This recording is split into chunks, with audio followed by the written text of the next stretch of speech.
नमस्कार मित्रों, जैसा कि दीनदयाल उपाध्याय गोरखपुर विश्वविद्यालय की बीएड द्वितीय वर्ष की परीक्षाएं हो रही हैं और आप लोगों का पेपर बहुत अच्छी तरीके से हो रहा है, तो जो कि वस्तुनिष्ठ टाइप में हो रहा प्रश्न है। और आज हम लोग हिंदी शिक्षण विषय से संबंधित महत्वपूर्ण प्रश्नों पर विचार करेंगे। यदि आप चैनल पर नए हैं तो चैनल को लाइक, शेयर और सब्सक्राइब करना न भूलें। तो आइए बिना देर किए हम लोग प्रारंभ करते हैं। इससे पहले थोड़ी चीज़ यह आप समझ लें कि जो प्रश्न ऑब्जेक्टिव मूड में आ रहे हैं या किसी भी शिक्षण विषय से संबंधित हैं, तो वे शिक्षण के जो अधिगम के सिद्धांत एवं विधियां हैं उनसे संबंधित प्रश्न भी देख लीजिए, वो भी आ रहे हैं। इसमें यथासंभव मैं उन प्रश्नों को रखा हूं। तो आइए शुरू करते हैं। स्क्रीन पर पहला प्रश्न दिखाई दे रहा है, हिंदी भाषा का जन्म हुआ है। तो हिंदी भाषा का जन्म वैदिक संस्कृत से हुआ है। भारतवर्ष में हिंदी को आप किस वर्ग में रखेंगे? तो राजभाषा, राष्ट्रभाषा के वर्ग में। प्रश्न संख्या 3 है, हिंदी भाषा किस लिपि में लिखी जाती है? देवनागरी लिपि में। वर्तमान हिंदी का प्रचलित रूप है खड़ी बोली। आइए अगले प्रश्न पर विचार किया जाए। प्रश्न संख्या 5 है, हिंदी किस अनुच्छेद के तहत राष्ट्रभाषा कहलाई? तो अनुच्छेद 343 के अंतर्गत। प्रश्न संख्या 6 है, हिंदी भाषा को राजभाषा कब घोषित किया गया? तो 14 सितंबर 1949 ईस्वी को हिंदी भाषा को राजभाषा घोषित किया गया। प्रश्न संख्या 7 है, विनय पत्रिका की भाषा है। तो विनय पत्रिका की जो भाषा है वो ब्रज भाषा है। और प्रश्न संख्या 8 है, पद्मावत की भाषा है। तो पद्मावत की भाषा ठेठ अवधी है। आइए अगले प्रश्न को देखा जाए। प्रश्न संख्या 9 है, हिंदी भाषा के जादूगर के रूप में कौन विख्यात है? शिवपूजन सहाय। प्रश्न संख्या 10 है, खड़ी बोली हिंदी का प्रथम महाकाव्य है। तो अयोध्या सिंह उपाध्याय कृत प्रिय प्रवास हिंदी खड़ी बोली का प्रथम महाकाव्य है। भाषा की सबसे छोटी इकाई कौन सी है? तो वर्ण भाषा की सबसे छोटी इकाई है। हिंदी का प्रथम कवि कौन है? तो हिंदी का प्रथम कवि सरहपा को माना जाता है। आइए अगले प्रश्न को देखा जाए। प्रश्न संख्या 13 है, देवनागरी लिपि का विकास माना जाता है ब्राह्मी लिपि से। यदि आपसे यह प्रश्न पूछे हिंदी की लिपि कौन सी है? तो देवनागरी लिपि। प्रश्न संख्या 14 है, खड़ी बोली में सबसे पहले काव्य सृजन करने वाले कवि हैं अमीर खुसरो। प्रश्न संख्या 15 है, नागरी प्रचारणी सभा की स्थापना कब हुई? तो 1893 ईस्वी में काशी बनारस में हुई थी। प्रश्न संख्या 16 है, हिंदी साहित्य का इतिहास सर्वप्रथम किसने लिखा? तो प्रसिद्ध फ्रेंच विद्वान गारसा द तासी ने लिखा था। आइए प्रश्न संख्या 17 को देखा जाए। दक्षिण भारत में हिंदी प्रचार सभा का मुख्यालय कहाँ है? तो मद्रास, चेन्नई में। 18वां प्रश्न है, सिद्ध कवियों द्वारा प्रयुक्त भाषा को कहा जाता है? तो संधा भाषा कहा जाता है। प्रश्न संख्या 19 है, नागरी प्रचारणी सभा का मुख्यालय कहाँ है? तो ये तो आपको बताया जा चुका है, काशी बनारस में। प्रश्न संख्या 20 है, साहित्य अकादमी की स्थापना हुई थी? तो साहित्य अकादमी की स्थापना 1954 ईस्वी में नई दिल्ली में हुई थी। आइए प्रश्न संख्या 21 को देखा जाए। एशियाटिक सोसाइटी की स्थापना कहाँ हुई थी? कोलकाता, बंगाल में। अगला प्रश्न है, राष्ट्रभाषा प्रचार समिति की स्थापना कहाँ हुई थी? वर्धा में। अगला प्रश्न है, काशी नागरी प्रचारणी सभा के संस्थापक थे श्याम सुंदर दास, शिव कुमार सिंह, राम नारायण मिश्र, इन तीनों लोगों में से किसी का नाम अगर मिल जाएगा ऑप्शन में तो आप उसे काला करेंगे, और यदि तीनों लोगों का दे दिया और कूट के माध्यम से तो आप तीनों लोगों का नाम को करेंगे। तो आइए अगले प्रश्न को देखा जाए। अगला प्रश्न, भाषा के कितने रूप हैं? तो भाषा के दो रूप हैं, लिखित और मौखिक, यानी कि मौखिक बोलने से, व्यक्त करने से, और लिखने से, यानी कि भाषा के दो रूप हैं, मौखिक और लिखित। प्रश्न संख्या 25 है, पूर्वी हिंदी की बोलियां हैं। यहाँ कुछ बोलियों से संबंधित मैं प्रश्न रखा हूँ, आप इसे तैयार कर लीजिएगा, इनमें से ज़रूर प्रश्न आएंगे। पूर्वी हिंदी की बोलियां हैं अवधी, बघेली, छत्तीसगढ़ी। और अगला प्रश्न है, पश्चिमी हिंदी की बोलियां हैं। तो पश्चिमी हिंदी की जो बोलियां हैं वह हैं बुंदेली, कन्नौजी, ब्रजभाषा, खड़ी बोली जिसे कौरवी के नाम से भी जाना जाता है, और बांगरू जिसे हरियाणवी भाषा के रूप में भी बोली के रूप में जाना जाता है। 27वां प्रश्न है, बिहारी हिंदी की बोलियां हैं। तो मगही, मैथिली, भोजपुरी। आइए प्रश्न संख्या 28 को देखा जाए। प्रश्न संख्या 28 है, पहाड़ी हिंदी की बोलियां हैं कुल्लुई जिसे मंडियाली भी कहा जाता है, गढ़वाली, कुमाऊनी। प्रश्न संख्या 29 है, राजस्थानी हिंदी की बोलियां हैं।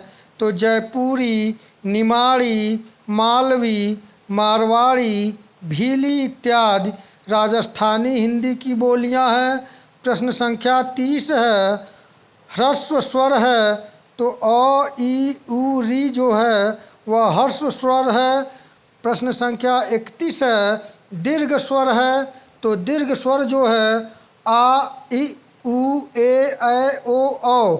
आप इसे देख लें, इनमें से आपको 4 ऑप्शन देगा, निम्न में से ह्रस्व स्वर है। तो अगर इन चारों में से जो होगा आप उसे ट्रिक करेंगे, काला करेंगे।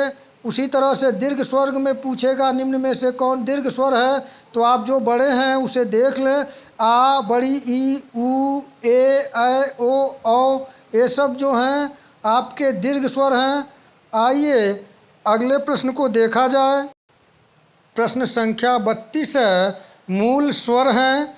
तो जो मूल स्वर हैं वह अ, ई, उ, री मूल स्वर हैं। अगला प्रश्न है, प्लुत स्वर है। तो प्लुत स्वर है हे राम, ओम। प्रश्न संख्या 34 है, आगत स्वर है। तो आ। 35वां नंबर प्रश्न है, कंठ से उच्चारित स्वर है। तो आ जो है कंठ से उच्चारित स्वर हैं। आप इसे देख लें, इसमें से प्रश्न पूछेगा इस प्रकार से कि आपको 4 दे देगा और पूछेगा निम्न में से कौन मूल स्वर हैं। तो आप इन चारों को देख लें, प्लुत स्वर पूछ देगा, या आगत स्वर पूछेगा, या कंठ से उच्चारित स्वर पूछ सकता है। तो आप इसे तैयार कर लें। आइए प्रश्न संख्या 36 को देखें। ओष्ठ उच्चारित स्वर है ओ, औ, उ। प्रश्न संख्या 37 है, कंठ उच्चारित व्यंजन है। तो क, ख, ग, घ, अंग कंठ उच्चारित व्यंजन है। अगला प्रश्न है, तालव्य में उच्चारण स्वर है च, छ, ज, झ, इय। अगला प्रश्न है, मूर्धन्य उच्चारित व्यंजन है। तो ट, ठ, ड, ढ, अड़। ये सब प्रश्नों को आप देख लें, यहाँ से निश्चित तौर पे प्रश्न आएगा।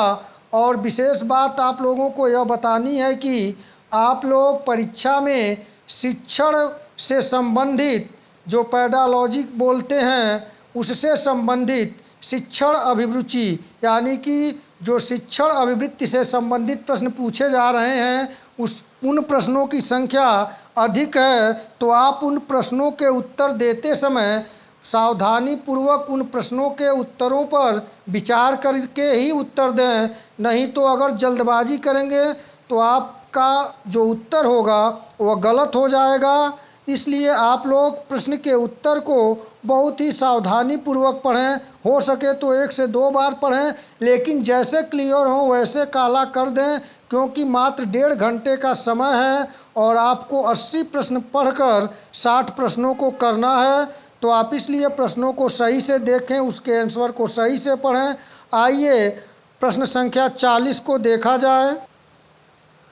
पाठ्यक्रम को मानव जाति के संपूर्ण ज्ञान तथा अनुभव का सार समझना चाहिए। यह परिभाषा किसकी है? तो यह परिभाषा फ्रावेल महोदय की है। यदि यह पूछे कि किंडरगार्टन प्रणाली के जनक कौन हैं, तो फ्रावेल महोदय हैं। प्रश्न संख्या 41 है, पाठ्यक्रम निर्माण के सिद्धांत हैं। तो पाठ्यक्रम निर्माण के प्रमुख सिद्धांत इस प्रकार से हैं: एकता का सिद्धांत, रुचि का सिद्धांत, समन्वय तथा केंद्रीकरण का सिद्धांत, शैक्षिक मूल्य का सिद्धांत, आंतरिक परिस्थितियों का सिद्धांत, समय का सिद्धांत, वैयक्तिक भिन्नताओं का सिद्धांत। तो इस प्रकार से आपसे प्रश्न पाठ्यक्रम और मूल्यांकन से भी पूछे जा रहे हैं, तो आप इसे तैयार कर लीजिएगा। आइए प्रश्न संख्या 42 को देखा जाए। शिक्षण की पंचपदी प्रणाली के प्रतिपादक थे हर्बार्ट। अगला प्रश्न है, हर्बार्ट की पंचपदी प्रणाली के पद हैं। तो 5 पद जो हैं: प्रस्तावना या उद्देश्य कथन, प्रस्तुतिकरण, तुलना, सामान्यीकरण तथा प्रयोग। यहाँ से बार बार प्रश्न पूछा जा रहा है, चाहे वह इतिहास शिक्षण का रहा हो, विज्ञान शिक्षण का रहा हो, विज्ञान के अंतर्गत या बायोलॉजी का, यानी कि जो आपका बायोलॉजिकल साइंस है, या मटेरियल साइंस यानी कि पदार्थ विज्ञान हो, या गणित शिक्षण का हो, हर जगह हर्बार्ट की पंचपदी प्रणाली से प्रश्न बन रहे हैं। तो आप इसे एक बार रिवीजन जरूर कर लें। आइए प्रश्न संख्या 44 को देखा जाए। शिक्षण प्रतिमान के कितने तत्व हैं? तो शिक्षण प्रतिमान के प्रमुख 4 तत्व हैं। पहला लक्ष्य या उद्देश्य, दूसरा संरचना, तीसरा सामाजिक प्रणाली और चौथा मूल्यांकन प्रणाली। प्रश्न संख्या 45 है, बुनियादी शिक्षण प्रतिमान किसका है? तो रॉबर्ट ग्लेसर का। और प्रश्न संख्या 46 है, रॉबर्ट ग्लेसर के बुनियादी शिक्षण प्रतिमान के कितने भाग हैं? तो 4 भाग हैं। कौन कौन? तो पहला है अनुदेशात्मक उद्देश्य, दूसरा है प्रारंभिक व्यवहार, तीसरा है अनुदेशात्मक प्रक्रिया और चौथा है निष्पादन मूल्यांकन। तो आप इसे तैयार कर लीजिए, यहाँ से भी निश्चित तौर से प्रश्न पूछे जाएंगे। आइए प्रश्न संख्या 47 पर विचार किया जाए। रॉबर्ट ग्लेसर के बुनियादी शिक्षण प्रतिमान को किसने कक्षा कक्ष मीटिंग प्रतिमान कहा है? तो ब्रूस जॉयस तथा मोर्सावेल ने। अगला प्रश्न है, शिक्षण की कितनी अवस्थाएं होती हैं? 3। कौन कौन? तो पहला है पूर्व क्रिया अवस्था, दूसरा है अंतः क्रिया अवस्था और तीसरा है उत्तर क्रिया अवस्था। आइए अगले प्रश्न को देखा जाए। प्रश्न संख्या 49 है, शिक्षण के कितने स्तर हैं? 3। कौन कौन? पहला स्मृति स्तर शिक्षण, दूसरा बोध स्तर शिक्षण और तीसरा चिंतन स्तर शिक्षण। प्रश्न संख्या 50 है, स्मृति स्तर के प्रतिपादक कौन है? तो हर्बार्ट महोदय हैं। 51 संख्या प्रश्न है, बोध स्तर के प्रतिपादक कौन है? मॉरिसन हैं। 52 संख्या प्रश्न है, चिंतन स्तर के प्रतिपादक कौन है? तो हंट महोदय हैं। तो आप इन प्रश्नों को विशेष रूप से तैयार कर लीजिए। यहाँ से शिक्षण के प्रतिमान और शिक्षण के स्तर से संबंधित प्रश्न सभी विषयों के शिक्षण विषय के अंतर्गत प्रश्न में पूछे जा रहे हैं। तो आइए प्रश्न संख्या 53 पर विचार किया जाए। शिक्षण के संज्ञानात्मक पक्ष का वर्गीकरण किसने किया? बेंजामिन एस ब्लूम ने। अगला प्रश्न है, शिक्षण के भावात्मक पक्ष का वर्गीकरण किसने किया? तो ब्लूम, क्रैथवाल तथा मसीह ने। अगला प्रश्न है, शिक्षण के मनोक्रियात्मक पक्ष या मनोगत्यात्मक पक्ष का वर्गीकरण किसने किया? तो सिम्पसन महोदय ने। अगला प्रश्न है, ज्ञानात्मक तथा भावात्मक पक्षों के उद्देश्यों को व्यावहारिक रूप में लिखने के लिए विधि को किसने जन्म दिया? रॉबर्ट मेंगर ने। और रॉबर्ट मेंगर ने किस विधि को जन्म दिया यदि पूछा जाए तो मेंगर विधि को। और मेंगर विधि किस पे आधारित थी? तो यह ज्ञानात्मक एवं भावात्मक पक्षों के उद्देश्यों को व्यवहारिक लिखने के रूप में। आइए प्रश्न संख्या 57 को देखा जाए। शिक्षण के मनोगत्यात्मक उद्देश्यों को लिखने के लिए किसने विधि प्रस्तुत की? रॉबर्ट मिलर ने। अगला प्रश्न है, शिक्षण उद्देश्यों के सामान्य शैक्षिक उद्देश्य लिखने की विधि को किसने विकसित किया? ग्रोनलुंड ने। अगला प्रश्न है, स्व अनुदेशन के कितनी तकनीक है? तो 2। कौन कौन? तो पहला है अभिक्रमित अनुदेशन और दूसरा है कंप्यूटर सह अनुदेशन। तो जो शिक्षण विषय के प्रश्न हो रहे हैं वहाँ पर यहाँ से बार बार शिक्षण के अधिगम एवं सिद्धांत से प्रश्न पूछे जा रहे हैं, तो आप लोग इसे भी ध्यान दें, अभ्यास करें, जिससे आप अधिक से अधिक अंक प्राप्त कर सकते हैं। आइए प्रश्न संख्या 60 को देखा जाए। अभिक्रमित अनुदेशन के कितने प्रकार हैं? 3। कौन कौन? तो रेखीय या बाह्य अभिक्रमित अनुदेशन, इसके प्रतिपादक B.F. स्किनर हैं। दूसरा, शाखी या आंतरिक अभिक्रमित अनुदेशन, इसके प्रतिपादक नॉर्मन ए क्राउडर हैं। कहीं कहीं नॉर्मन ए क्राउडर भी दिया हुआ है। तीसरा है मैथेटिक्स या अवरोही अभिक्रमित अनुदेशन, इसके प्रतिपादक थॉमस एफ गिलबर्ट हैं। और प्रश्न संख्या 61 है, सूक्ष्म शिक्षण के जनक कौन हैं? तो सूक्ष्म शिक्षण के जनक D. एलन महोदय हैं और इन्होंने अमेरिका के स्टैनफोर्ड विश्वविद्यालय में सूक्ष्म शिक्षण को पहली बार प्रतिपादित किया था। आइए अगले प्रश्न को देखा जाए। प्रश्न संख्या 62 है, सूक्ष्म शिक्षण चक्र। सूक्ष्म शिक्षण चक्र से भी प्रश्न पूछा जा सकता है कि सूक्ष्म शिक्षण चक्र के कौन कौन पद हैं? तो पाठ योजना, सूक्ष्म शिक्षण, आलोचना या प्रतिपुष्टि, पुनः पाठ निर्माण, पुनः शिक्षण, पुनः आलोचना या प्रतिपुष्टि, यह सूक्ष्म शिक्षण। और यह चक्र चलता रहता है जब तक कि विद्यार्थियों में, छात्राध्यापक एवं छात्राध्यापिकाओं में शिक्षण कौशलों का उचित प्रकार से विकास न हो सके। तो यहाँ से प्रश्न पूछा जाएगा, तो आप सूक्ष्म शिक्षण चक्र को तैयार रखें। आइए प्रश्न संख्या 63 को देखा जाए। फ्लैंडर्स के शाब्दिक व्यवहार की अंतःक्रिया विश्लेषण प्रणाली प्रतिमान में कितनी श्रेणियां हैं? 10 श्रेणियां हैं। प्रश्न संख्या 64 है, अनुकरणीय सामाजिक कौशल प्रशिक्षण SST शिक्षण व्यवहार का वर्गीकरण किसने किया? तो कार्ल ओपेनशॉ ने। कब किया? 1968 ईस्वी में। और इसके कितने सोपान हैं? तो इसके 6 सोपान हैं। यानी इन्होंने अपना अनुकरणीय सामाजिक कौशल प्रशिक्षण शिक्षक व्यवहार का वर्गीकरण 6 सोपानों में किया है। आइए प्रश्न संख्या 65 पर विचार किया जाए। किंडरगार्टन प्रणाली शिक्षण के किस सिद्धांत पर आधारित है? क्रियाशीलता या करके सीखने के सिद्धांत पर। अगला प्रश्न है, प्रस्तावना कौशल का संबंध छात्रों के किस ज्ञान से होता है? पूर्व ज्ञान से। पूर्ण से अंश की ओर का शिक्षण सूत्र आधारित है गेस्टाल्ट मनोविज्ञान पर। कंप्यूटर के जनक कौन हैं? तो कंप्यूटर के जनक चार्ल्स बैबेज हैं। आइए प्रश्न संख्या 69 को देखा जाए। TLM का पूरा नाम बताइए। तो टीचिंग लर्निंग मटेरियल। शिक्षण अधिगम सामग्री। प्रश्न संख्या 70 है, खेल विधि के जनक कौन हैं? तो काल्डवेल कुक महोदय हैं। ह्यूरिस्टिक विधि खोज विधि के जनक कौन हैं? आर्मस्ट्रांग।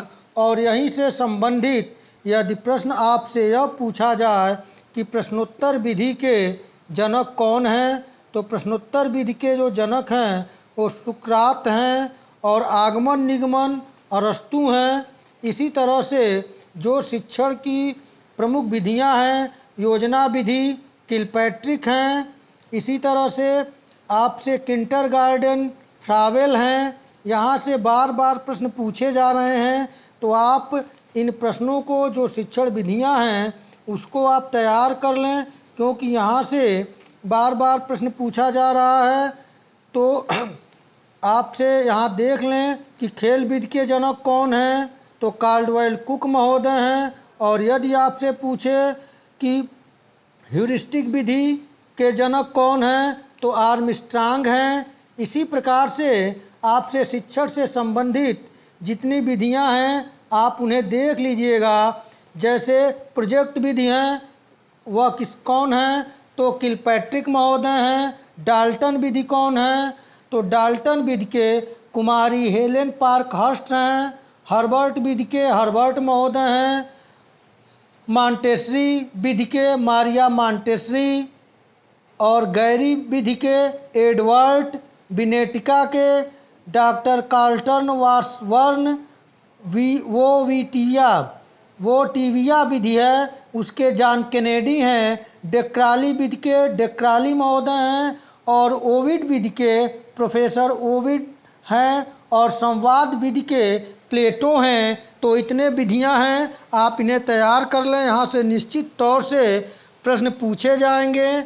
आइए प्रश्न संख्या 72 को देखा जाए। प्रश्न संख्या 72 है, दंतव्य उच्चारित व्यंजन है। त, थ, द, ध, न। अगला प्रश्न है, ओष्ठ उच्चारित व्यंजन है। प, फ, ब, भ, म। अगला प्रश्न है, अंतस्थ वर्ण हैं।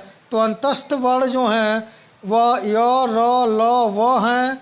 अगला प्रश्न है, भाषा सीखने का मनोवैज्ञानिक क्रम है। तो भाषा सीखने का जो मनोवैज्ञानिक क्रम है वह है सुनना, बोलना, पढ़ना, लिखना। तो यहाँ से जो प्रश्न आपके स्क्रीन पे दिखाई दे रहे हैं, इन प्रश्नों से आपसे पूछ देगा निम्न में से दंतव्य उच्चारित व्यंजन हैं। तो त, थ, द, ध, न में से एक या दो दिया हो। अगर दो देगा तो पूछेगा ए बी दोनों। यानी कि आप पूरा फैक्ट जो है वह तैयार रखेंगे। उसमें से जिस प्रकार से आपसे प्रश्न पूछे, या यूँ कहें कि आपके पास दूध है और आप उसे अगर पनीर कहता है तो पनीर बना लें, छेना कहता है छेना बना लें, बर्फ़ी कहता है बर्फ़ी बना लें। वह आपके ऊपर है। तो आपको पूरा बता दिया जा रहा है और आप प्रश्न के उत्तर के आधार पे, प्रश्न के आधार पे अपने उत्तर का चयन कर लेंगे। आइए प्रश्न संख्या 76 पर बात करें। काव्य की आत्मा है रस, यानी कि रस को काव्य की आत्मा कहा जाता है। प्रश्न संख्या 77 है, शब्द के पूर्व में जुड़ने वाले शब्द क्या कहलाते हैं? तो उपसर्ग कहलाते हैं। 78 नंबर प्रश्न है, शब्द के अंत में जुड़ने वाले शब्द क्या कहलाते हैं? तो प्रत्यय कहलाते हैं। और प्रश्न संख्या 79 है, प्राथमिक स्तर पर मौखिक अभिव्यक्ति के लिए सर्वश्रेष्ठ विधि है। तो प्राथमिक स्तर पर मौखिक अभिव्यक्ति के लिए जो सर्वश्रेष्ठ विधि है वह चित्र वर्णन और अनुकरण विधि है। यदि आपसे यह पूछे कि रसराज किसे कहा जाता है, रसों में कौन सा रसराज है, तो वह है आपका श्रृंगार रस। और श्रृंगार रस का स्थायी भाव पूछे तो श्रृंगार रस का स्थायी भाव है रति। इसी प्रकार रसों से संबंधित इकाई को, टॉपिक को आप देख लीजिएगा, वहाँ से भी प्रश्न बनेंगे ही बनेंगे। आइए प्रश्न संख्या 80 पर विचार किया जाए।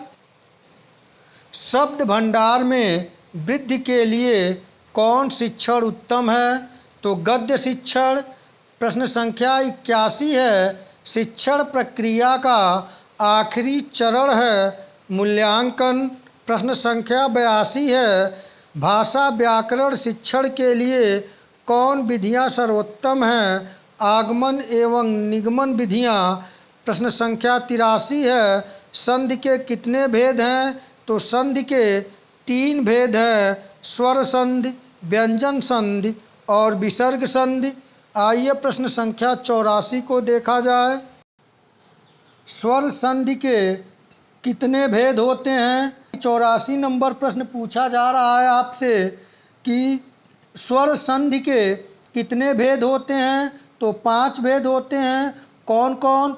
तो दीर्घ संधि, गुण संधि, वृद्धि संधि, यड़ संधि और 5वां है अयादि संधि। प्रश्न संख्या 85 है, कारक कितने होते हैं? तो कारक 8 होते हैं। कौन कौन? कर्ता, कर्म, करण, संप्रदान, अपादान, संबंध, अधिकरण, संबोधन। यहाँ से संबंधित प्रश्न ऐसे पूछा जाता है। प्रश्न संख्या 86 है, जैसे पेड़ से पत्ते गिरते हैं में कौन सा कारक है? तो पेड़ से पत्तों की अलग होने की बात हो रही है, तो यहाँ पर अपादान कारक होता है। यहाँ से एक है, जैसे कर्ता का जो चिन्ह है ने, कर्ता ने, करण ने से द्वारा, यानी कि करण का जो होगा ने से द्वारा, अपादान से अलग होने के अर्थ में। तो यहाँ पेड़ से पत्ते गिरते हैं यानी अलग होने के संबंध में से है, और जुड़ने से अगर रहेगा तो वहाँ पर करण होगा। कर्ता ने, करण ने से द्वारा, अपादान से अलग होने का अर्थ में, संबंध का के की रारेरी, यानी कि यह है आपका कर्म कारक जो है, इसमें जो है आपका को आएगा, संप्रदान में के लिए को के वास्ते हेतु आता है, और अधिकरण में पर के, ऊपर के, भीतर के, बाद के, पहले को ऐसे शब्द में रहेगा, अधिकरण होगा। और संबोधन हे, रे, अरे। और अगर इसे एक सूत्र के रूप में देखें, कर्ता ने अरु, कर्म को करण रीत से जान, संप्रदान को के लिए, अपादान से मान, का के की संबंध है, अधिकरणादि में गमान, रे हे हो संबोधन मित्र, धरहु यह ध्यान। यह दोहा है, इसे आप तैयार कर लें। दोहा एक बार मैं फिर पढ़ता हूँ। कर्ता ने और कर्म को करण रीति से जान, संप्रदान को के लिए, अपादान से मान, का के की संबंध है, अधिकरणादिक में मान, रे हे हो संबोधन मित्र, धरहु यह ध्यान। तो इसे आप तैयार कर लें। आइए प्रश्न संख्या 87 पर विचार किया जाए। डाल्टन विधि के प्रतिपादक कौन हैं? कुमारी हेलेन पार्कहर्स्ट। प्रोजेक्ट पद्धति के प्रतिपादक कौन हैं? किलपैट्रिक। ओटिविया प्रणाली के प्रतिपादक कौन हैं? John Kennedy. प्रश्न संख्या 90 है, अधिगम के संज्ञानात्मक विकास के सिद्धांत के प्रतिपादक कौन हैं? तो जीन पियाजे हैं। इन्होंने 4 स्तरों में अपने संज्ञानात्मक विकास के सिद्धांत को प्रतिपादन किया है। आपसे पूछा जा रहा है, आप इसे तैयार करें, क्योंकि जिस तरह से मैंने आपको जो बुद्धि से संबंधित प्रश्न था कि आपके विधियां हैं, विधियों से संबंधित प्रश्न जो था उसका मैं पहले ही व्याख्या किया हूं, और यहाँ पर पुनः हम ये लगा है कि एक बार इसे रिटन के रूप में आपके समक्ष प्रस्तुत किया जाए, जिससे कि आप आसानी पूर्वक उसे तैयार कर लेंगे। तो इसलिए आपको यहाँ पर यह बताया गया है, और यहाँ पे पियाजे की बात आई है तो पियाजे ने अवस्था 4 बताए थे अपने संज्ञानात्मक विकास के सिद्धांत में।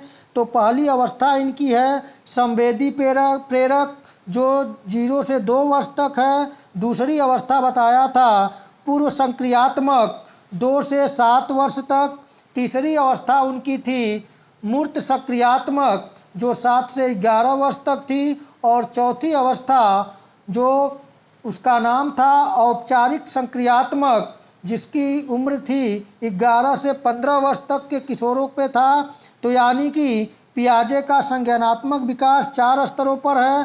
पहला संवेदी प्रेरक जन्म से 2 वर्ष तक, दूसरा पूर्व सक्रियात्मक 2 से 7 वर्ष, तीसरा से 11 वर्ष और चौथा औपचारिक सक्रियात्मक 11 से 15 वर्ष तक। आइए प्रश्न संख्या 91 पर विचार किया जाए। अधिगम के सामाजिक एवं सांस्कृतिक सिद्धांत के प्रतिपादक हैं वाइगोट्स्की महोदय अधिगम के सामाजिक एवं सांस्कृतिक सिद्धांत के प्रतिपादक हैं। प्रश्न संख्या 92 है। मातृभाषा एक उपकरण है, आनंद, प्रसन्नता और ज्ञान का एक स्रोत है, रुचि एवं अनुभूतियों का निदेशक है और विधाता द्वारा मनुष्य को दी हुई उस सर्वोत्तम शक्ति के प्रयोग का साधन है जिसके द्वारा हम भगवान के निकटतम पहुँचते हैं। यह परिभाषा है। यह परिभाषा रायबर्न महोदय का है। आइए प्रश्न संख्या 93 पर बात किया जाए। मातृभाषा मनुष्य के हृदय की धड़कन की भाषा है। यह परिभाषा किसकी है? तो यह परिभाषा कलराज की है। प्रश्न संख्या 94 है। भाषा ही वह तत्व है जिससे हमारी आत्मा का गठन होता है। यह परिभाषा किसकी है? तो यह परिभाषा माइकल वेस्ट की है। प्रश्न संख्या 95 और आज का अंतिम प्रश्न है।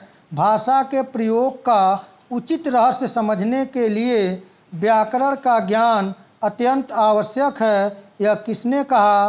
तो यह कथन जो है सीताराम चतुर्वेदी जी का है। तो मित्रों आज हम लोग 95 प्रश्नों को देखें जो कि हिंदी शिक्षण से संबंधित है और जो सुझाव मैं दिया हूँ उन टॉपिकों से आप देख लें। और तो और यहाँ से भी प्रश्न बनने की संभावना अधिक होगी कि जो मान लीजिए अगर देखा जाए व्याकरण पर लिखित ग्रंथ है अष्टाध्यायी, उसके लेखक कौन है? पाणिनि हैं। रस पर रसों के प्रकार किसने बताया है? भरत मुनि ने बताया है। तो इस तरह के प्रश्न भी परीक्षा में बनेंगे तो आप एक बार अपना रिवीजन कर लें। तो मित्रों फिर अगले महत्वपूर्ण टॉपिक के साथ मिलेंगे। तब तक के लिए नमस्कार।